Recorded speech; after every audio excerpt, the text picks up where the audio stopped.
Hello and welcome back to another Glamour preview here with me, Meoni, for Final Fantasy XIV.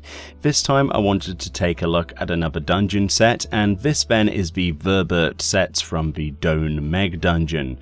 This is the second dungeon then that you get access to in Shadowbringers throughout the main scenario storyline's progression.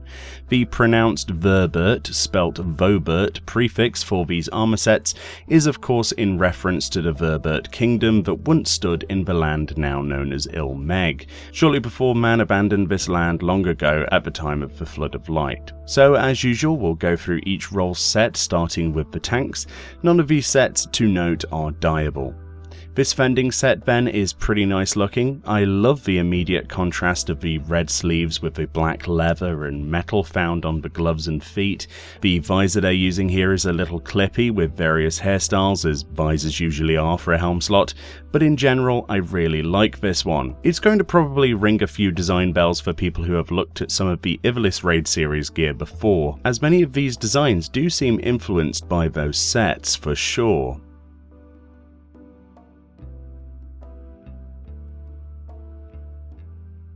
This then is the maiming set for your Dragoons. Dropping a pauldron and adding a feather to the helm, this in many other ways is a recolor of the fending set.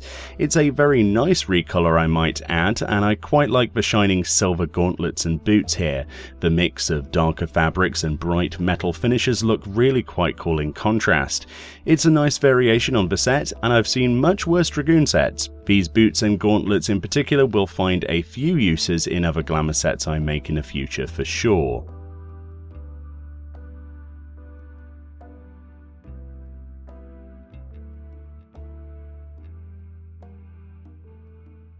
Striking next, so monks and samurai get this leather-clad red inlined getup, and this is straight up another great example of how the Ivalice Raid series, in my opinion, influenced this gear. The design of that chest piece, the boots with that inlaid leather stitching, it's really quite wonderful. I don't think this is by any means the most flashy set in the entire game, but its root is firmly planted in the fantasy that it's based on, and I think it's a very eye-catching set indeed, to the point where you'd easily be mistaken for thinking this was actually raid gear.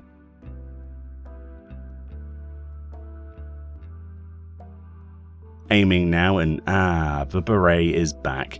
It seems every so often aiming has to have a beret in its gear sets, be that to give the idea of a territorial army look, or that of a sapper or something like that. This Fusilier-inspired beret is joined by yet more lovely leatherwork. The white and brown leather flush against this slightly dull silver from the knee covers, gauntlets and single pauldron looks absolutely stunning. Again, this looks like a continuation of a raid series for Ivalice in so many ways, and the design hits on this are quite exceptional. It's a very nice set indeed. I'd personally swap out the helm for something else, maybe some different gloves as well, but for the most part I would use this for sure for Glamour.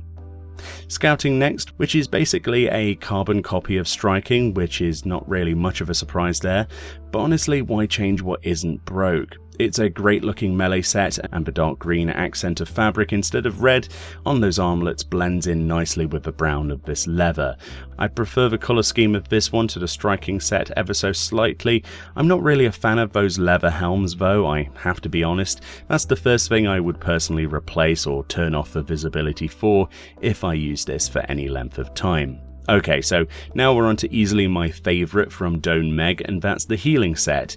The uniquity of this set is frankly astounding. The white, greys and dark colours mix perfectly here, the top being this one piece with a frilled hemmed skirt and armlets looks incredible. This hat reminds me a little bit of a gardener's hat, I'll be honest, but it does suit the outfit quite well.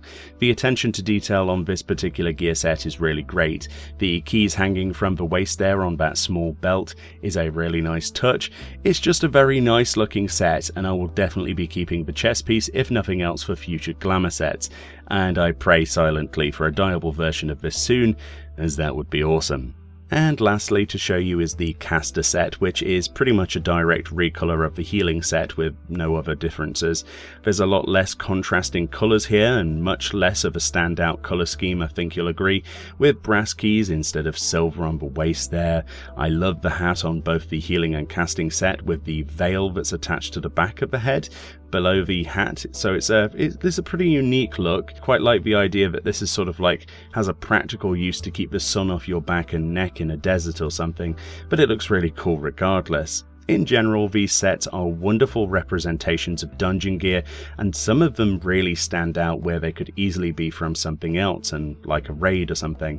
And I think that the team at Square Enix did a really great job of visualizing what the ancient Verbertians would wear, and in many ways the comparisons that you can draw between that kingdom and that of Dalmasca in the source are quite plainly clear. Either way, thank you kindly for watching this video, and I'll see you all next time.